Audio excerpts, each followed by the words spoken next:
कळते, दुसरीकडे कळते. आयुष्य जास्ती असेल रेस कळली तर काहीतरी रोग होणार, काहीतरी आजार होणार, अलीकडेच मरणार. आयुष्य 100 असेल 60 मध्येच मरणार का की रेषा कळली. काहीच्या घरामध्ये पैसा भरपूर येतो, पैसा भरपूर येतो, पण बसर येत नाही. कसा येतो कोणीकडे जातो, कसा येतो कोणीकडे जातो, जय जात नाही. याचं कारण आहे तुमच्या कणगोळी पासून जे बोट आहे या बोटावर 2 रेषा चाललेल्या आहेत. त्या रेषा दोन्ही जर बोटावर गेल्या तर पैसा येतो आणि तो पैसा काहीतरी कारणी लागल्यासारखा होतो. आणि टाळी नाही वाजवली कदाचित एखाद्याची रेस ती पुढे वाट मिळत नाही, पण कणगोळीकडे कळते. कणगोळीकडे कळले की समजायचं पैसा येतो आणि कोणीकडे जातो पत्ता लागत नाही. म्हणून टाळीचा हा एक फायदा आहे. आयुष्य रेषा, धन रेषा, संतती रेषा, आरोग्य रेषा हे तुमच्या हातावरच आहे. देवानं संगत लिहून दिलंय, तुमचा दाखला संगच आहे. पण याचा तुम्ही कधी अभ्यास करत नाही. तुम्ही तुमचे हात कोणतरी एखाद्या याला दाखवता, काय म्हणतात त्याला, महाराज माझी रेषा बघा, ते रेषा पाहते त्याला अभ्यास सांगते. नसलं तरी सांगते बाई 2दा तुझ्यावर आपत्ती आली होती, फार मोठं संकट आलं होतं, संकटातून वाचली तू, आता तुला काही मरण नाही, तू मोकळ्या मनाची आहेस, तू उदार आहेस, मालकाची सेवा करणं आहे. आता तुझ्या मनात एक काम आहे, त्या धरले ते काम होणार आहे. फक्त तू यावर शेजारी विठ्ठल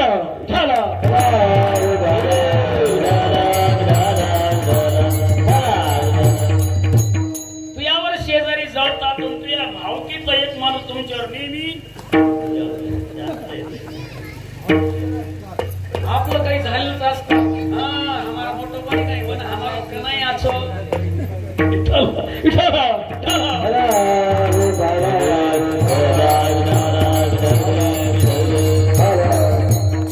ऐका माझ्या माय बापानो, म्हणून टाळी वाजवा. टाळी वाजवलं की जीवनात आरोग्य निर्माण होतंय. मी जे बोलतोय ना गणेश मामा, मी खात्रीपूर्वक बोलतो, खात्रीपूर्वक बोलतो. का नेहमी टाळी वाजवायला मिळते. मी तुम्हाला माहित आहे, जेव्हा इकडे आलो नव्हतो ना, वर वाटी तुमच्याकडे होतो भजनात, तेव्हा मी महिन्याला बिमार पडायचा. कुठे भजनाला गेले की काय झालं, इकडे आल्याचं टाळी हमेशा वाजवायला मिळते. आज रोज एका गावचं पाणी एवढं हिंडतो, आंध्रा कर्नाटक तेलंगणा चौकड कुठलं पाणी, पण एक दिवस सुद्धा बिमार पडत नाही का. हा आरोग्य रेषा सरळ झाल्या, रोगच येणार नाही. हे आपापल्या हातात आपलं आरोग्य जपायचं आहे. टाळी वाजवली पाहिजे माझ्या माय बापानो. वामन बे आताच पाहू नका, हातावरच्या रेषा घरी गेल्यावर पहा.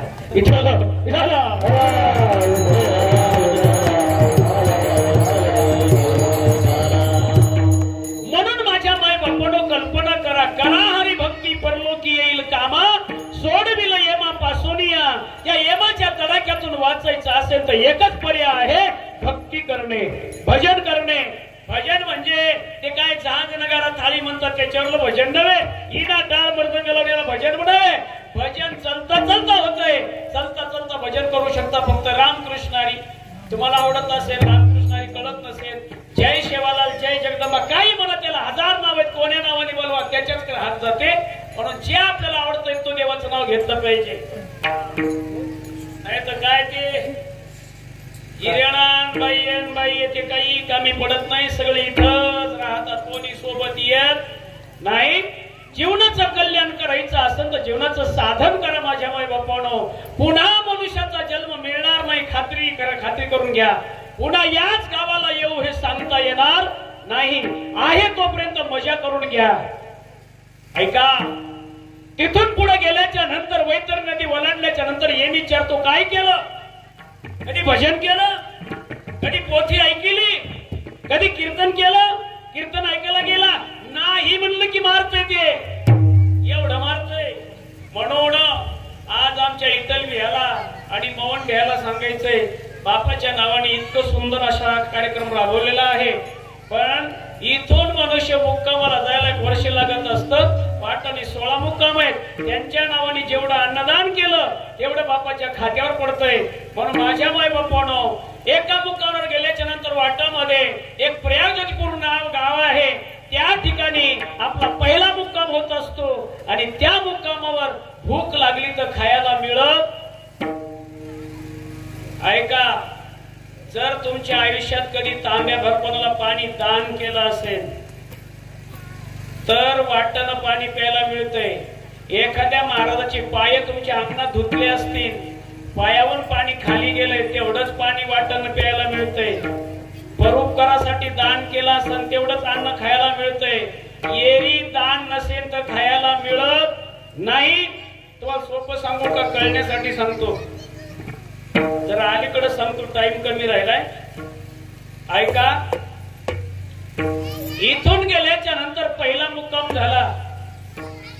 प्रत्येकाचे मुक्काम 16 मुक्काम विठ्ठल महाराज वाटतं ना. पहिल्या मुक्कामाला गेल्याच्या नंतर फार मोठ्याची कथा सांगतो तुम्हाला. कर्ण गेला, कर्ण. आणि कर्ण गेल्याच्या नंतर पहिल्या मुक्कामाला कर्णाला भूक लागली.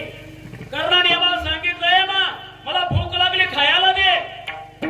यमान सांगितलं, तुझ्या हातून कधी अन्नदान झालं? तुझ्या हातून एक पात्र उठवलं नाही, आणि तुझ्या नावानं सुद्धा कोणी पात्र उठवलेलं नाही. तुला खायला मिळणार नाही. कर्ण म्हणला, मूर्ख आहेस का काय साल्या? मला म्हणतो दान केलं नाही. जा मृत्यू लोकांमध्ये, तुला पावती सापडेल. मृत्यू लोकांमध्ये कर्णाला काय म्हणायचे हो? काय म्हणायचे? वारे वा, टाळी वाजवांच्यासाठी एकदा. दानशूर कर्ण. दान म्हणलं की कर्णाचं नाव पहिलं यायचं मृत्यू लोकात. जाय मृत्यू लोकात, मी दान केलं नाही म्हणतोस. यमान सांगितलं, महाराज आमच्यावर गरम होऊ, आमच्याकडं खोटं नाटक चालत, पालिशी चालत, आमच्याकडे आकडा तयार असतो, आकडा लिहिणारा तुमच्या संघच होता. आपल्या खांद्यावर चित्रगुप्त आहे, त्याच्यापेक्षा चोरी तुम्ही करू शकत नाही. आपल्याच खांद्यावर पाप पुण्य लिहिणारा याडी म्हणून कोणी देखरो कोणी तुम्हाला देखणाऱ्याचे कोणी डोळे बंद करू शकत. विठाला विठाला.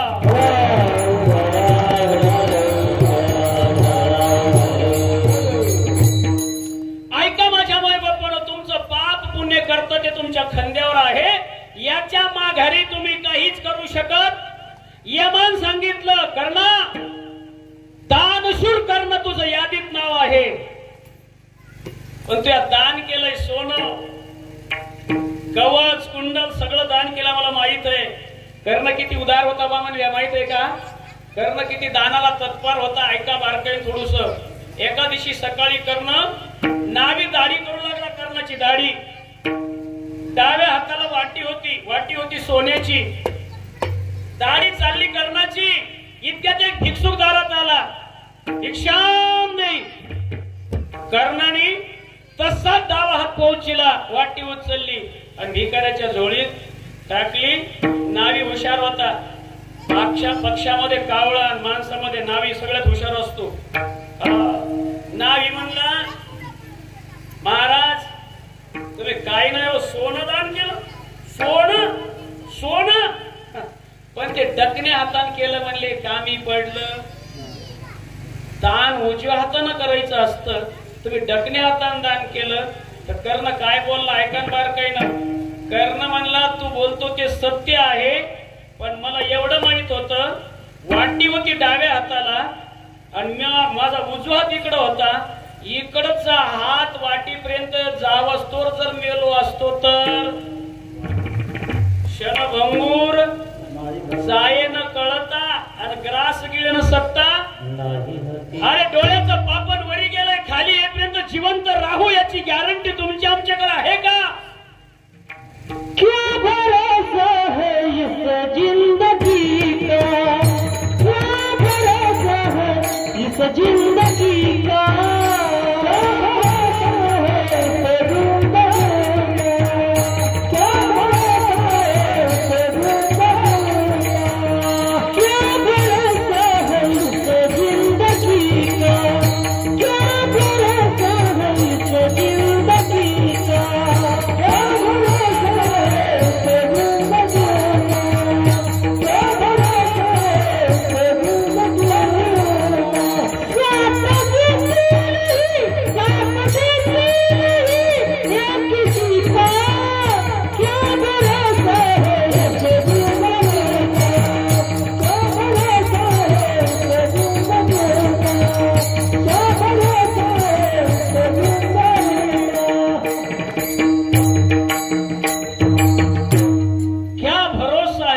जिंदगी का, साथ देती नहीं ये किसी का। श्वास रुक जाएगी चलते चलते, क्षमा बुझ जाएगी जलते जलते, दम निकल जाएगा रोशनी का, क्या भरोसा है इस जिंदगी का। काय भरोसा आहे हो? काय भरोसा आहे हो?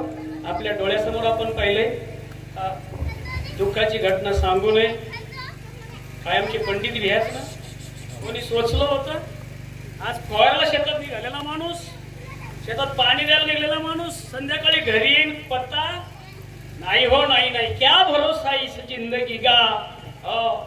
सांस रुक जाएगी चलते चलते, क्षमा बुझ जाएगी जलते जलते, दम निकल जाएगा रोशनी का, क्या भरोसा है इस जिंदगी का। आई सांगताय तो आज आपल्यासाठी दिवस माळवेल याची खात्री नाही। कर्ण बोलू लागला, अरे राजा, डाव्या हाताने दान करणं हे चुकीचं आहे मला माहित होतं, पण उजवा हात इकडे जावस तो जर मेलो असतो तर दान राहिलं असत। याच्यावरून तुम्ही ओळखा कर्ण दानात किती तत्पर होता। आज तो कर्ण पहिल्या मुकामाला उपाशी मरायला लागलेला आहे। यमान सांगितलं तुम्ही दान अन्नदान कधी केलं नाही, जीवनात जर एक पात्र उठवलं नाही तर इथं खायला मिळणार। पण एक सांगितलं मग कर्ण तळमळ करू लागला, म्हणे भूक लागली आता काय करू। यमान सांगितलं यम हुशार असतो, यमनला तुम्ही दान केलं नाही हे खरंय, पण तुम्ही जो दान करत होता त्याचं घर दाखवत होते। त्या घरी जाय, त्या घरी जाय मिळतोय, त्या घरी जाय मिळतोय। मग ते घर दाखवल्यावर बोट पुढे केलंय ना, त्या बोटात ते पुण्य झालंय, ते बोट चाटत बस म्हणजे भूक संपेल। कर्णाला तोंडात बोट टाकाव हो, बोट चाटाव भूक संपण्यासाठी। म्हणून जीवनात येऊन अन्नदान करा, कोणाला तांब्याभर पाणी दान करा। दान केलं तरच मिळतंय खायला। मार छोरीन काय छोरान काय म्हणून इथं जर गुतून पडला तर कटकट उपाशी मरावं लागणार आहे। याच्यासाठी कीर्तन ऐकायचं असतं, ध्यानात ठेवा। पहिल्या मुकामाला गेल्याच्या नंतर कडकडांच्या रामसिंग बापूला भूक लागलेली, आज 13वा दिवस आहे, भूक लागली। तिथं विचारलंय आपण कधी दान केलं का, तर बापू हो म्हणतील काय म्हणतील मला माहित नाही, पण त्यांच्या नावाने आज विठ्ठल बिहान आणि मोहन बिहान त्यांच्या नावाने दान केलंय। तेव्हा ते रामसिंग बापू आज त्या यमाला सांगले तर भंगाचं पहिलं चरण, माझ्या कुलवाने केला से उतारे, माझ्या कुलवाने केला से उतारे,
माझ्या कुलवाने केला से उतारे,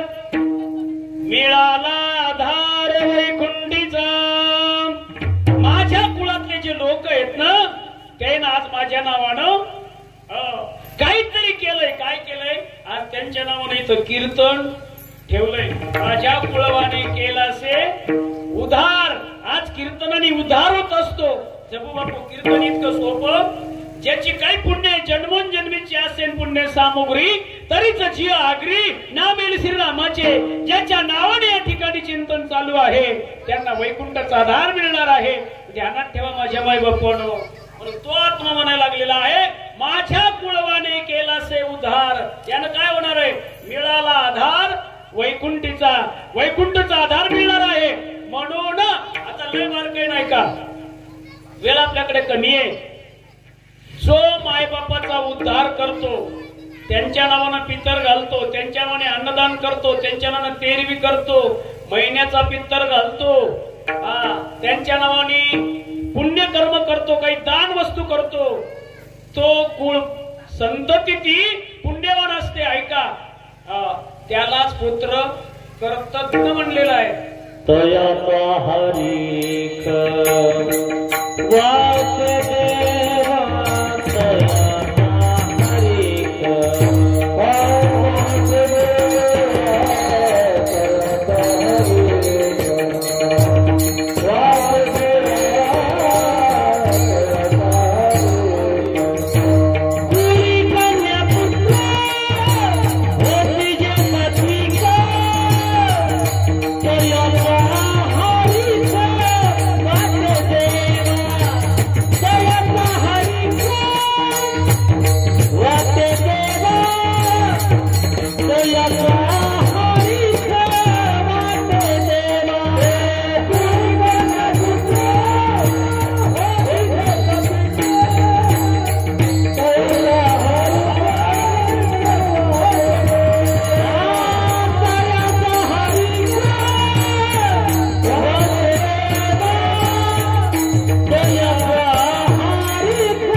उद्धार कोण?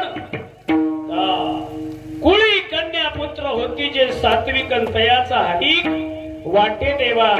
आज देवासमोर त्यांच्या रामसिंग बापूला हरिक वाटणार आहे. हरिक म्हणजे आनंद, हरिक म्हणजे आनंद. ऐका, लय बारकाईन ध्यान द्या. जर नाही अन्नदान केलं तर होतंय काय? काही लोक तेरवी सुद्धा करत नाहीत. कीर्तन भजन कशाचं आलं तेरवी सुद्धा करत नाहीत. ऐका, नाही केल्यावर होतंय काय? केल्याच्या नंतर पुत्र कृतज्ञ होतो, नाही केलं तोच पुत्र कृतज्ञ होतो. कृतज्ञ कृतज्ञ आणि कृतज्ञ काय फरक आहे? काय फरक आहे? जे बारकाईने ध्यान दिलं त्याला कळेल. कृतज्ञ आणि कृतज्ञ, ज्ञ आणि ज्ञ एवढाच फरक आहे. ऐका, जर बापाच्या नावाने अन्नदान केलं, 4 पात्र उडवले, भजन कीर्तन ठेवलं, तेवी त्याच्या आत्म्याला समाधान मिळावं असं भजन आहे. आता आमच्या लोकांची भजनाला पता नाही. काय चाललंय मी बोलत नाही ना, मी कोणालाच बोलत नाही. त्या आत्म्याला शांती मिळण्यासाठी भजन असतं. हो, भजन तुमच्यासाठी नसतंय, तुमच्या मनोरंजनासाठी नसतंय. त्या आत्म्याला शांती मिळव त्याच्या नावाने असते भजनाचं कीर्तन. ऐका, कृतज्ञ आणि कृतज्ञ कशाला म्हणतात? विलास मामा, एक वेळेस काय झालं, एक बाई बिन आधारी, तिला कोणीच नाही, तिचा जन्म कुठं झाला हे सुद्धा तिला माहित नाही. आणि जशी सिंधुताई सपकाळाची कहाणी माहित असं ना आपल्याला, त्या प्रकारचं पण ती माऊली लय मोठी होऊन बसली. तुमची आमची माय झाली जगाची, महाराष्ट्राची माय झाली सिंधुताई सपकाळ.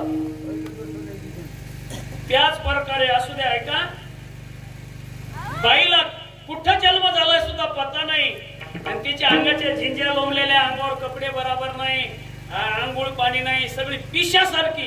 तिला गावात कोणी येऊ द्यायचं नाही. गावात ती गेली की लेकरं भेऊन घरात पळायचे, माया काय कान व्हायला म्हणून घरात पळायचे. लोक तिला गावात सुद्धा येऊ द्यायचे नाही, अशी तिची अवस्था झाली माऊलीची. ऐका, ती जाता जाता एक दिवस लय भुक्याने याकुळ झाली. गावाच्या बाहेर मसनवट असतो, ती मसनवटाच्या ठिकाणी थांबली आणि एक पिंडदान करतो ना आपण, पिंडदान देतो ना, तो पिंडदानाची यात्रा जात असताना तिनं अर्जी केली, विनंती केली, हो बाबा अहो 4 दिवस झाले पोटाला अन्नाचं कण नाही, पाणी मिळालं नाही, गावात कोणी येऊ देत नाही. तुम्ही जे हे पिंडदानासाठी तांदूळ नेताना मला खायला काही देता का? तर काय लोक ते पिंडदानामध्ये ते पिंडदान बनवलंय, म्हणजे पिंडाला कावळा स्पर्श करायला पाहिजे. बाई मागते तर मोकळे तांदूळ द्या, त्याच्याकडे काही तांदूळ द्या अक्षरासाठी, ते तांदूळ दिले. बार काय नाही काय आणि हो पोराईन तर जास्ती बार काय नाही का? पोराईन तुमच्यासाठी बोलतोय, म्हणजे शास्त्राचं बोलतोय, तुमच्यासाठी म्हणून नाही पण तुमच्या कानी ऐका. त्या बाईनं समशानाच्या ठिकाणी इतके तांदूळ मिळवले. तांदूळ कुठले होते हो? कोठले होते? बामन घ्या. कोठले होते? जे पिंडदानाला चाललेले आहेत का? तांदूळ पवित्र आहेत का? पिंडदानाला चाललेले तांदूळ पवित्र आहेत का? तांदूळ अपवित्र आहेत, एवढं लक्षात ठेवा. आणि ती बाई समशानात तितके तांदूळ घेऊन बसली आणि ती वाट बघत होती. मला तांदूळ तर भेटलंय, पण भूक कशी संपणार? मी काय केलं पाहिजे? इथं कुठे जर पाण्याचा सहारा मला मिळाला तर मी तांदूळ शिजवेन असं तिच्या मनात होतं. ती भूक सांगू लागली, काहीतरी टाक माझ्या या आगीला. म्हणून एवढ्यात तिथून एक माणूस जाऊ लागला. तो माणूस जात होता, सर्व जाईन गेला तुम्हाला कळालं ना? त्या बाईनं त्या माणसाला पाहिलं ना, दादा म्हणे, अहो थांबा थांबा, तुम्ही याच गावचे का? ते म्हणे, बोल काय याच गावचा? म्हणे, दादा मला पाण्याची गरज आहे, माझ्याकडे तांदूळ आहे, पण पाण्याची गरज आहे, मला तांदूळ शिजवायचे. तुम्हाला पाणी पाणी पाणी माझ्याकडे इथंच होती, पाणी इथंच होत. त्याला काय ना तिथून काय काढलं तुम्हाला कळालंच आता. त्यामध्ये पाणी, त्या बाईला वाटलं पाणी भेटलं येत आहे, आपल्याकडे तांदूळ आहे. पाणी पाणी कोणचं आहे? पाणी कोणचं? ध्यानात ठेवा, पाणी पवित्रच आहे का? पाणी पवित्रच आहे का? तुम्ही मग सांग पवित्र, मी काय करू? विठ्ठल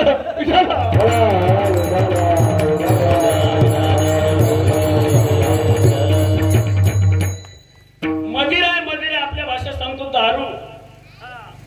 तिला असं लक्षात आलं, माया तांदूळ भेटलंय, पाणी भेटलंय, आता भगून भेटलं की नाही, आपली भूक संपलीच.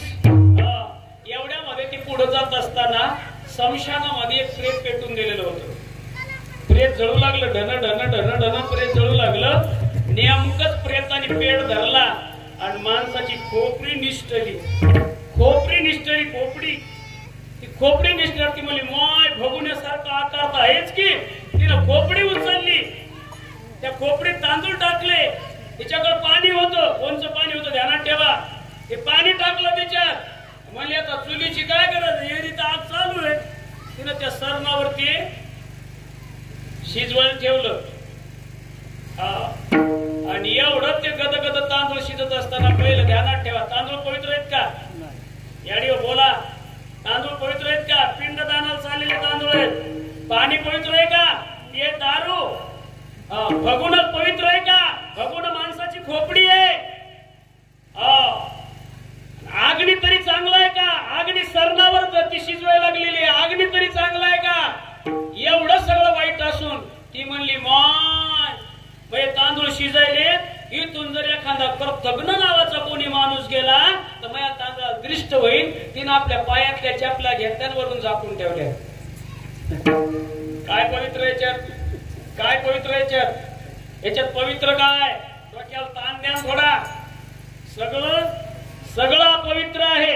एवढं अपवित्र असून ती म्हणते, जर एखादा कृतज्ञ मनुष्य आला तर माझ्या तांदळाला पुन्हा दृष्ट होईल. आणि तो कृतज्ञ याच्यापेक्षा सुद्धा अपवित्र आहे.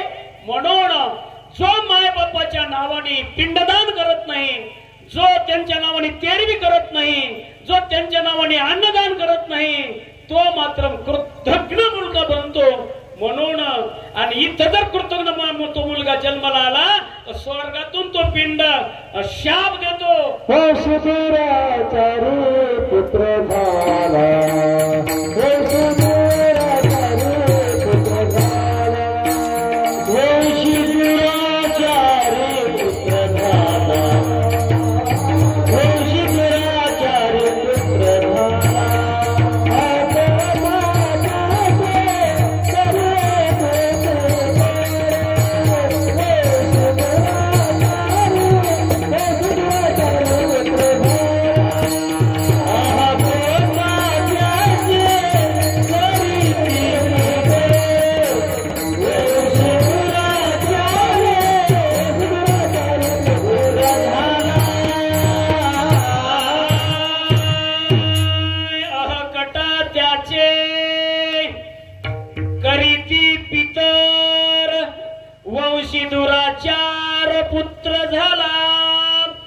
स्वर्गीय आत्मा तिथून कडकडवून श्राप देतो.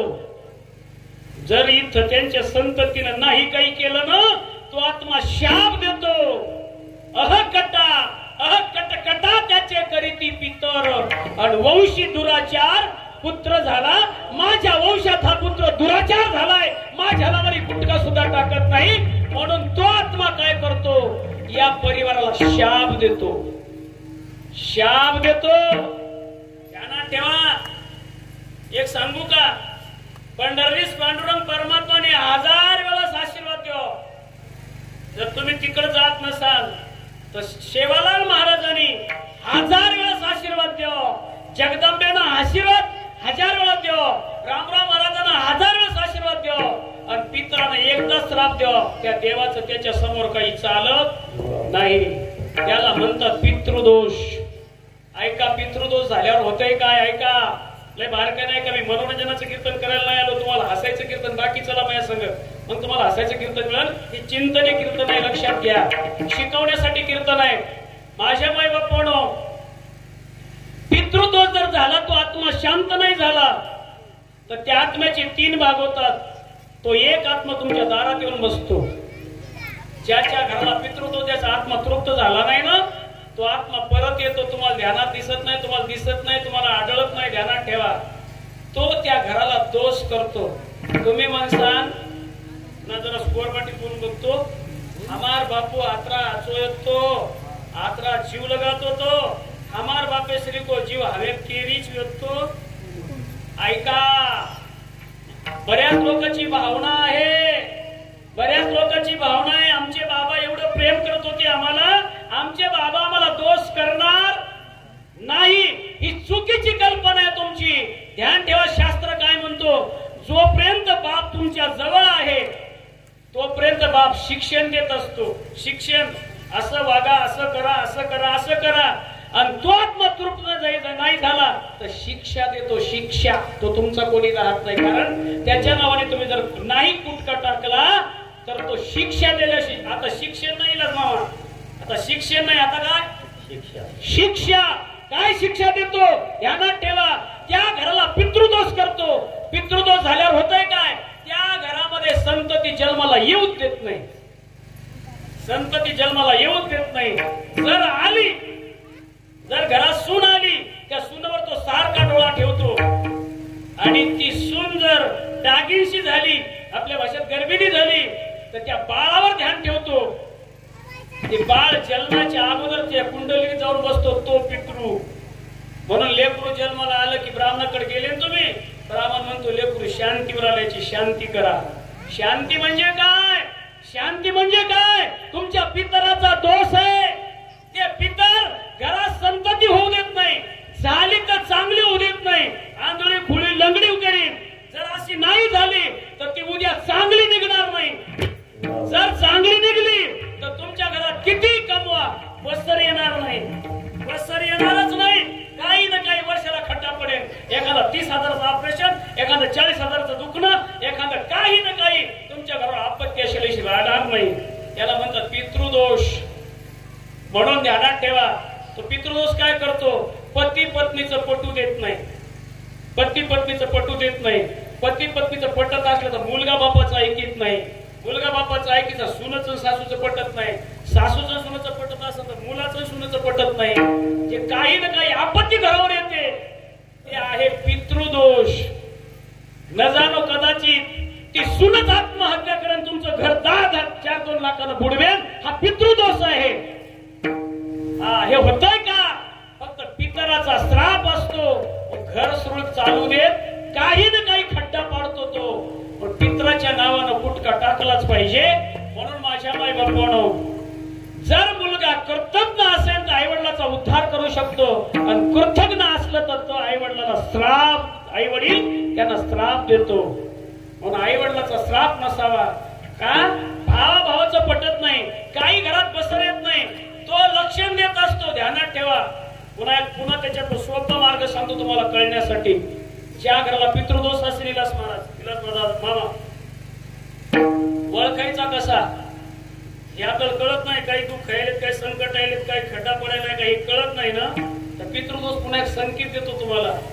जसं तुमच्या एखादी कशाची नोटीस येते तुम्हाला वामन द्या, तशी त्याची नोटीस असते. काय नोटीस असते? ज्या घराला पितृदोष आहे त्या घरच्या माणसाला झोप बरोबर लागत नाही. रात्रभर इकडं तिकडं झोपच लागत नाही. का लागू देत नाही? पितृदोष असतो. पुन्हा दुसरं एक लक्षण सांगतो, माणसाला रात्रीला तीनदा जर तहान लागत असेल, पुन्हा तहान लागत, रात्रीच्या वेळेला तहान पुन्हा लागत असेल, हा पितृदोष आहे. समजायचं आपल्या घरावर काहीतरी पित्रांचं वज आहे, काहीतरी केलं पाहिजे. हे नोटीस असतात छोट्या छोट्या. म्हणून हे लक्षात आलं पाहिजे माझ्या माय बापांनो. म्हणून आज आमच्या रामशिव बापूचा आत्मा त्या मुक्कामाला जेवणार आहे. म्हणून प्रत्येकाने 13व्या दिवशी तेरवी केली पाहिजे. केवढी अडचण असली तरी 13व्या दिवशीच का तो पिंड उपाशी असतो. म्हणून आज त्यांच्या नावाने हे कार्यक्रम आहे. आणि तो आत्मा कशानं तृप्त झालाय दुसरं एक प्रमाण आहे, ते दुसऱ्या चरणामध्ये पुत्र सोने सारे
केले केले अन्नदान झाले समाधान मन माझे. काय झालं ऐकलं कळलं तुम्हाला? कशा समाधान झालं मधुकर मामा? कशानं? पुत्र सुनशाने केले अन्नदान आणि झाले समाधान मन माझे. आज पुत्रानं आणि सुनानं याला बी भाग्य लागतंय. पुत्राच्या मनात किती असन बापाच्या नावानं काहीतरी करावं, सून नाही म्हणल्यावर तिलाच मग होतंय का? पण काही कळेल.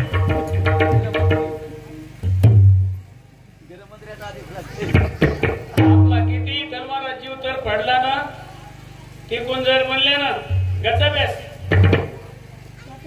आत्रा भलो करेल चालू कायचे खराब चल का. पती आणि पत्नी गाडीचे दोन चाक आहेत. हो बापू, गाडीचं चाक जर बाड झालं बाड कळत का? माझ्यापेक्षा जास्ती कळत आहे तुम्हाला. बाड गाडी जर बाडी झाली चाक बरोबर दिसतात, पण ते चाक वाटेला चलत वाट्यात मोडी चलतय. असं गाडी बाडी झालं की गाडी सरळ चालत म्हणजे गाडीचे हे दोन चाक आहेत. म्हणून तो आत्मा म्हणायला लागलाय माझ्या पुत्रानं आणि माझ्या सुनानं. पुत्र सुनशाने केले अन्नदान झाले समाधान मन माझे. आता माझं मन काय झालंय? समाधान झालं, तृप्त झालं. आणि तृप्त झाल्यावर आता श्राप देईन का? आता श्राप देईन का? आता श्राप देणार नाही. या घराला भरभरून सुख मिळणार आहे. ते कशानं मिळणार आहे? तो आत्मा आशीर्वाद देणार आहे. अभंगाचं तिसरं चरण बोले अंतःकरण आशीर्वाद वचन आशीर्वाद वचन बोले अंतःकरण आशीर्वाद वचन आशीर्वाद वचन बोले अंतःकरण आशीर्वाद वचन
बाहेरून आशीर्वाद देणं वेगळं आणि अंतःकरणातून देणं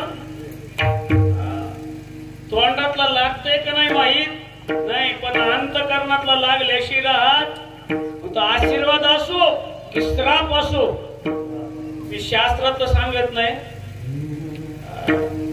आमचे धेना बापू आले तिथं, आमच्या गावातून कोणा 4-2 लोक असतील यायला विचारा अंतःकरणाची भूमिका काय, अंतःकरण म्हणजे काय.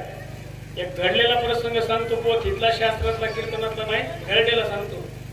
आमच्या इथे माणूस होता इतका भोळा, इतका भोळा, कोणाही काम सांगाव जरा असं सांगितलं दिवसभर करायचा. त्याचं नाव होतं लक्ष्मण, पण त्याला हावळ्याच म्हणायचे लोक. लक्ष्मणाला आपल्या लक्ष्मण कोणी म्हणत नाही, काय म्हणतात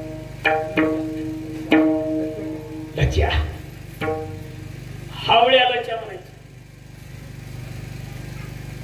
शेबू बापू त्यानं आवत आणलं म्हणून दुपार पोचतो एका कोणाच्या शेतामध्ये. दुपारच्याला बैल सोडले, झाडाखाली बैल नेले, बैलाला पेंडी टाकली, ज्या झाडाखाली बैल बांधले ते झाड होतं म्हणा आंब्याचं. काय भारी आग लावू नका, तुमच्याच गावातली घटना आहे. आंब्याखाली बैल बांधले, भाकरीचा पाल सोडला आणि एक आंबा तोडला. भाकरी सण खायला आंबे भरपूर लोंबलेले, एक कैरी तोडली त्यानं भाकरी सण खायला. आंब्यावाला माणूस पळत पळत आला आणि आंबा काऊन तोडा लागला दटवायला. आता भोळा माणूस म्हणजे खाल्ला, एक घेतला भाऊ, 2 ठाके आंब्याला आंबा लावून दे, आंब्याला आंबा लावून दे. आता त्याच्या जवळचा आंबा काढून घेतला, तोंडातला आंबा फेकून दिला. तो माणूस सहज म्हणला अंतःकरणातून, त्याच्या अंतःकरणात आला असं एवढे आंबे लागले की एकच आंबा घेतला, एक आंबा खाऊ देत नाही.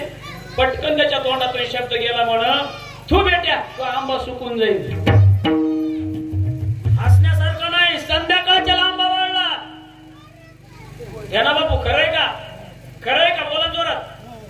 हा संध्याकाळच्या आंबा वाढला, हो संध्याकाळच्याला. ते बी लांब तर नाही, तुमच्या किसनरावचा गजू महाराजांचा. विठाला विठाला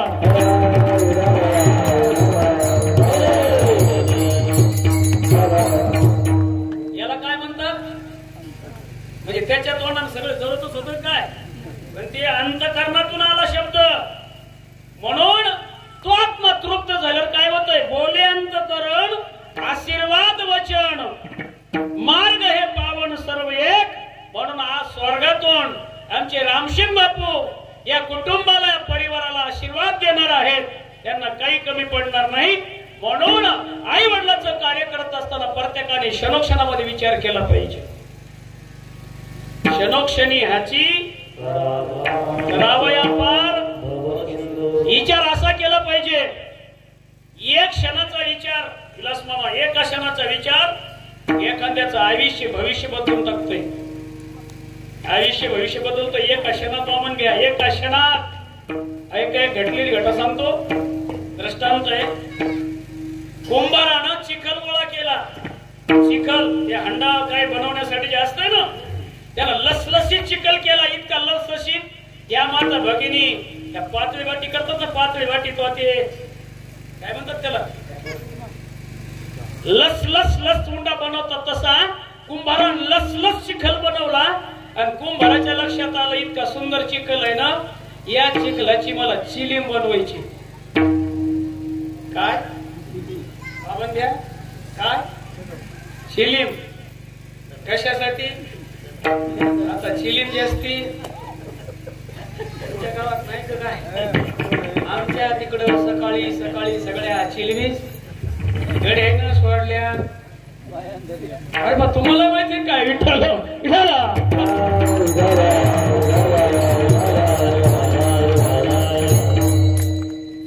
कुंभाराने विचार केला या चिखलाचं काय करायचं, चिलीम करायची असं ठरलं त्याचं.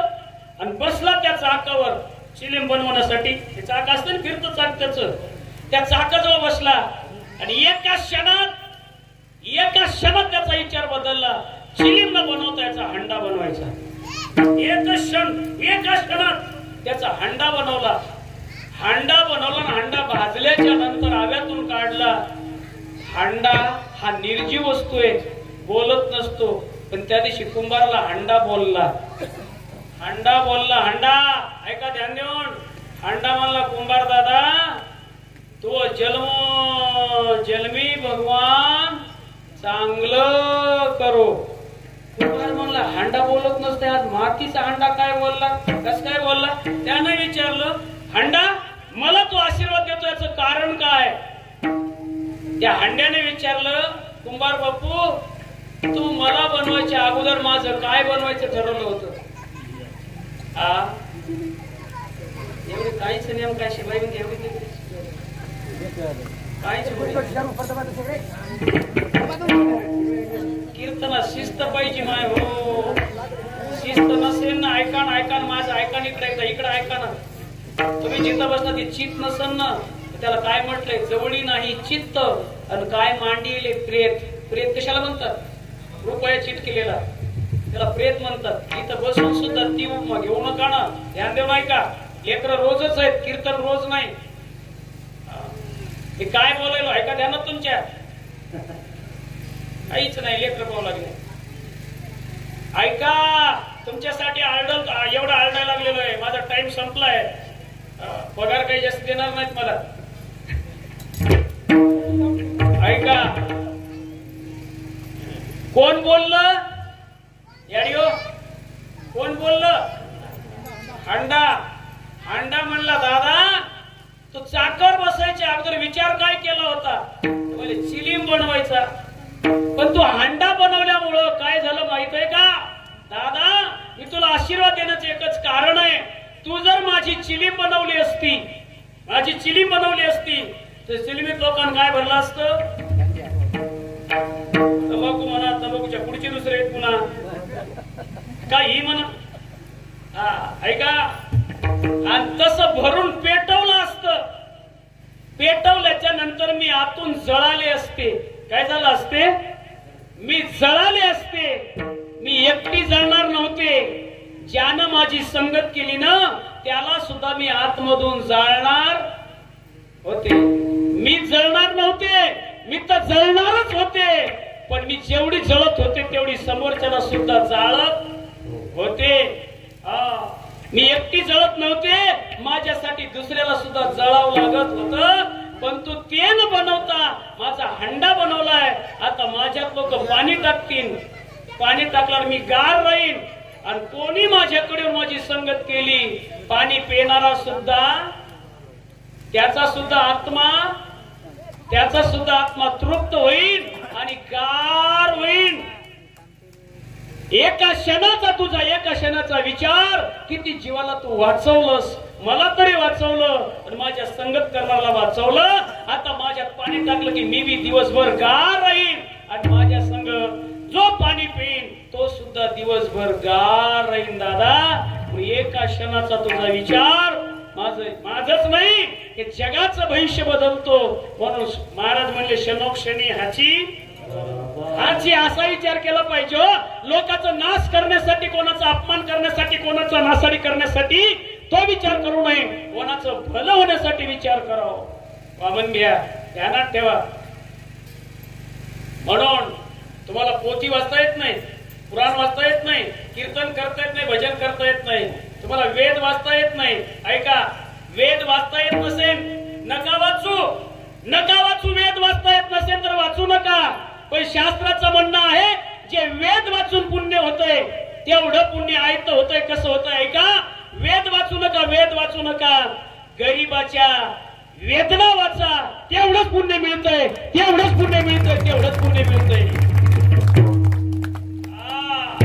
म्हणून याला म्हणतात क्षणोक्षणी ह्याची करावा विचार. वेद नाही वाचता आला तरी चालेल हो गरीबाच्या वेदना वाचता आल्या पाहिजे. नाही तर कबीरदास महाराज म्हणले बडा हुआ तो क्या हुआ जैसा पेड़ खजूर पंथी को तो झाव नाही फल लागे अति दूर.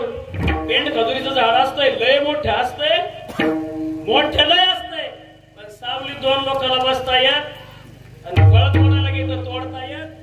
त्या मोठ्याला काही अर्थ नाही. म्हणून माझ्या माय बाप्पानो ही भूमिका जाणल्याच्या नंतर पितराचा आत्मा तृप्त होतो. बोले अंतकरण आशीर्वाद वचन. म्हणून त्यांचा आशीर्वाद घेतला पाहिजे. त्यांचा आशीर्वाद देवाला सुद्धा माग टाकतो एवढी ताकद असते पितरामध्ये. पितृदोष एवढा सोपा नाही. म्हणून माझ्या माय बापानो ते आपल्याला घडावं म्हणून एकदा सर्वांनी टाळी वाजवून सांप्रदायिक नेमाने भजन करा. सगळ्यांनी वाजवा, सगळ्यांनी.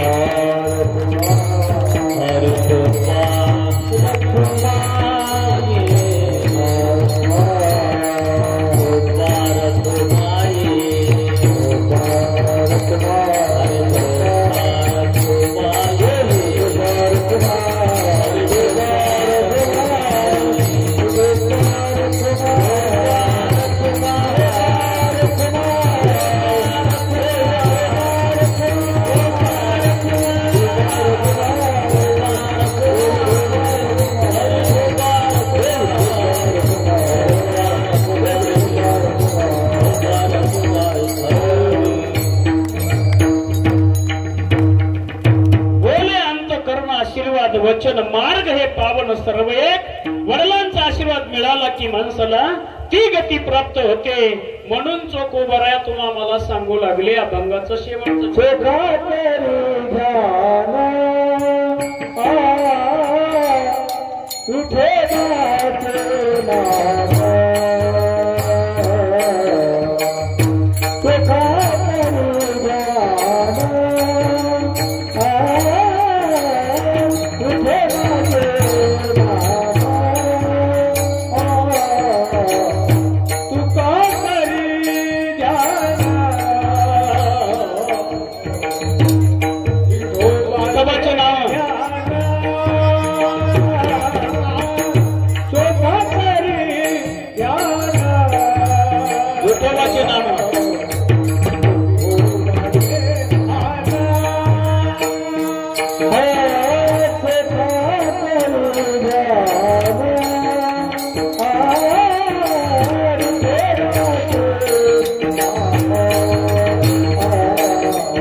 सोखा करी ध्यान विठोबाचे नाम तेने वैकुंठ भवडी पावत असे.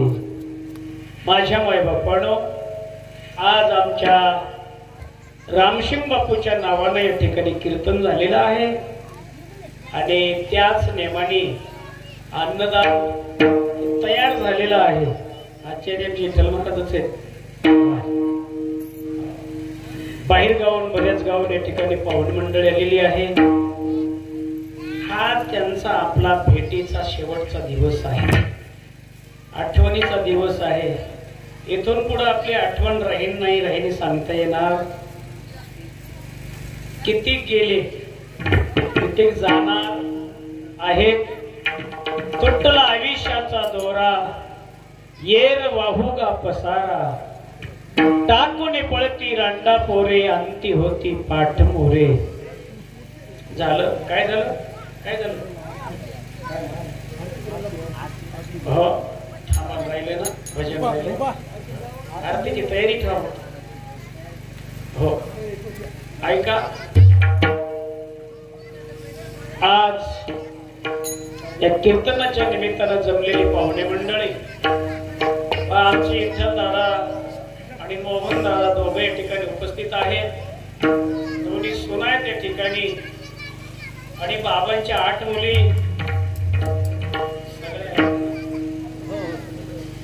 8 मुली या ठिकाणी आलेल्या आहेत. काही अडचणी तर आल्या नसतील तर जे सगळे सोयरे पाहुणे रावणे तुम्ही आम्ही आजपर्यंत बापूची आठवण त्याला 13वी झाली आहे, पण त्याची पुन्हा आठवण करणार नाही. जे प्रेमाचे आहेत 2 सुपुत्र ते आठवण करतील आणि ते बी आपल्या संसारात इसरतील. लेकरा बाळामध्ये आठवण असते मुलीला. मुलीला कधी आठवण येते ते त्याच्या संसारात बोलणारच आहेत, पण सणासुताला वेळा केळाला टायमाला बापाची आठवण येत असते. जोपर्यंत माय आणि बाप आहेत तोपर्यंत मायाला येव असं वाटतं, पण ज्या दिवशी माय आणि बाप गेल्याच्या नंतर माहेराची वाट सुनी सुनी वाटते. माझ्या दादांना लेक किती म्हातारी झाली तर तिला माहेरला येवच असं वाटतं बरं का. ते माहेर आहे म्हणून त्या सगळ्या बहिणींची वाट बंद पडू नये, ती वाट चालू असावा. 8ही बहिणीला सांगायचं, माया हो, आपले बाबा आणि आई जसं हे सृष्टीचं कार्य, मायबाप कोणाला पुरलेले शेवटाला, कोणाला शेवटाला मायबाप राहत नसतात. म्हणून आपले बाबा गेले, आपल्या माहेराची वाट ही संपली असं म्हणू नका. एक सांगून जाईल मी दादाला, जे आमचे मोठे दादा विठ्ठल दादा आहेत. दादा, बाबा गेले राजा, बाबा गेले. आता बाबा पुन्हा भेटणार नाही, पुन्हा बोलायला मिळणार नाही. या 8ही बहिणीचं सुख दुःख आपल्याला बघायचं आहे. जे मोठी घरात भाऊजाई आहे, काय नामचं बाई, भागूबाई, भागूबाईला सांगायचंय आता आपल्याला आईची जागा घ्यायची. ज्या 8 बहिणी आहेत त्या आजपर्यंत आपल्या नंदा होत्या, त्यांना आजपासून नंदांना समजतात. त्यांना आपल्या मुली समजायचंय. काय लागत नाही, तुमच्या घरून गठुडं लागत नाही त्यांना. वेळा केळाला, दुःखा सुखाला, कोण्या टायमाला यांची आठवण करणे हेच आपलं कर्तव्य आहे. म्हणून दोघाही भावाला सांगून जाईल, बहिणीला विसरू नका. आणि त्याबी बहिणी आता त्याबी लेकरा बाळवले झालेले आहेत. या ठिकाणी बऱ्याच बाबाच्या नातरुंड पुत्रुंड आलेले आहेत. मळा भरलेला आहे. वेल मांडवाला गेला, हिरवा गदार वेल आहे. हे दुःख डोक्यात न ठेवता दुःख पाठीमागं टाका. बापाच्या आत्म्याला शांती मिळेल याच्यासाठी सर्वांनी एकदा आपण टाळ्या वाजून भजन करू. ज्ञानेश्वर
चला तुम्हाला येणा घ्यायचा आहे.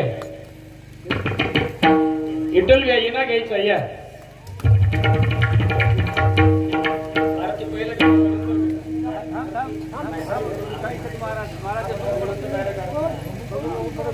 माझ्या वडिलांची मिराशी का देवा.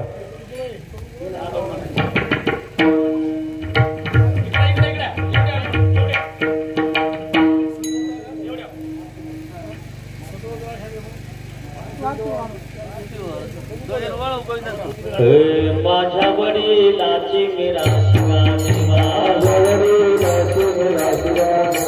माझ्या वडिलांची मिराशी का देवा.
पंढरीचा वारकरी संता संगे सर्व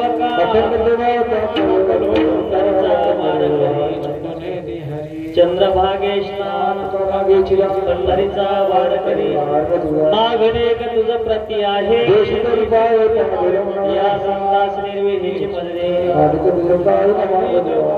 म्हणे आता उदारत होय मज ठेवी पायी संताची तुझे काही न मागो देवा.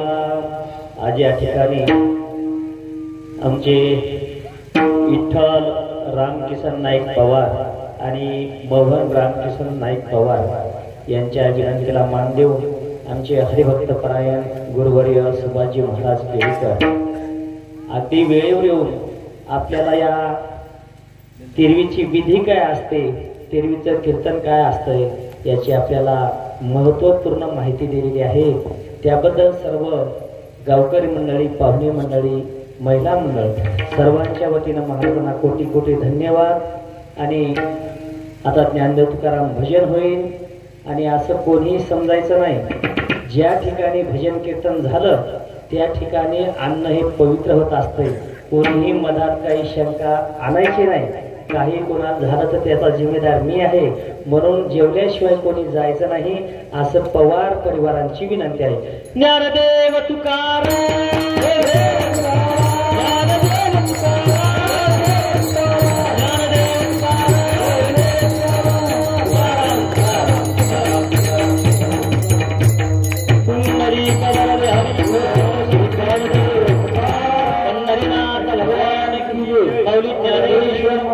शेवालाल महाराज की जय, रामराव महाराज की जय, बजरंगबली हनुमान की जय. नमः पार्वती पदे शिव हर हर हर महादेव.